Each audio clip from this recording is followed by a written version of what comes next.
ಗೋಮಾತೆಗೆ ಮಾತೃಸ್ಥಾನ, ರಾಷ್ಟ್ರದ ಮಾತೆ ಅಂತ ಕರಿಬೇಕು ಅಂತ ಒಂದು ಈ ಅಭಿಯಾನ. ಹಾಲು ಕುಡಿಯುವಂಥ ಪ್ರತಿ ಮಾನವನು ಇದಕ್ಕೆ ಕೈ ಜೋಡಿಸಬೇಕು.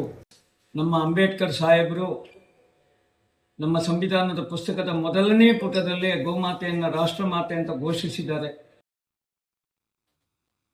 ಕಳೆದ 1 ತಿಂಗಳಿನಿಂದ ಗೋಮಾತೆಯ ಗೌರವದ ಅಭಿಯಾನ ನಡೀತಾ ಇದೆ.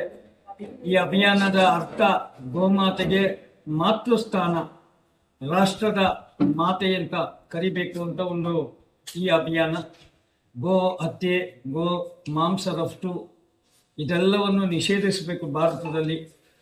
ನಮ್ಮ ಅಂಬೇಡ್ಕರ್ ಸಾಹೇಬರು ನಮ್ಮ ಸಂವಿಧಾನದ ಪುಸ್ತಕದ ಮೊದಲನೇ ಪುಟದಲ್ಲೇ ಗೋಮಾತೆಯನ್ನು ರಾಷ್ಟ್ರಮಾತೆ ಅಂತ ಘೋಷಿಸಿದ್ದಾರೆ. ಆದರೆ ನಾವು ಅದೆಲ್ಲ ಮರೆತು ಬಿಟ್ಟು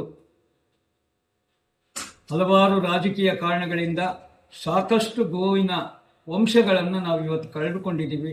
ರಾಷ್ಟ್ರದಲ್ಲಿ ಸುಮಾರು 175ಕ್ಕೂ ಹೆಚ್ಚು ಇದ್ದಂಥ ಗೋ ತಳಿಗಳು ಇವತ್ತು ಇಲ್ಲದಂತಾಗಿದೆ. ಕೇವಲ 33-34ಕ್ಕೆ ಇವತ್ತು ಸೀಮಿತ ಆಗ್ತಾ ಇದ್ದೀವಿ.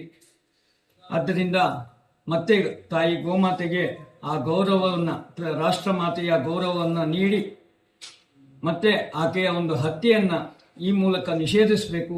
ಆಕೆಯ ಒಂದು ರಕ್ಷಣೆಗೆ ನಾವೆಲ್ಲ ಹಿಂದೂಗಳು ಕೈ ಜೋಡಿಸಬೇಕು. ಕೇವಲ ಹಿಂದೂಗಳಲ್ಲ, ಹಾಲು ಕುಡಿಯುವಂಥ ಪ್ರತಿ ಮಾನವನು ಇದಕ್ಕೆ ಕೈ ಜೋಡಿಸಬೇಕು. ಆ ಹಾಲಿನ ಒಂದು ಋಣವನ್ನಾದರೂ ತೀರಿಸಲಿಕ್ಕೆ ಈ ಸಹಿ ಅಭಿಯಾನದಲ್ಲಿ ಪಾಲ್ಗೊಂಡು, ಈ ವರ್ಷದಲ್ಲಿ 3 ಬಾರಿ ಈ ಅಭಿಯಾನ ನಡೆಯುತ್ತೆ ದೊಡ್ಡದಾಗಿ. ಅದೆಲ್ಲದರಲ್ಲೂ ನೀವೆಲ್ಲರೂ ಪಾಲ್ಗೊಂಡು ಈ ಗೋಮಾತೆಯ ಒಂದು ಗೌರವದ ಅಭಿಯಾನವನ್ನು ಯಶಸ್ವಿಗೊಳಿಸಬೇಕು ಅಂತ ಈ ಮೂಲಕ ನಾನು ಕೇಳ್ಕೊತಾ ಇದ್ದೀನಿ.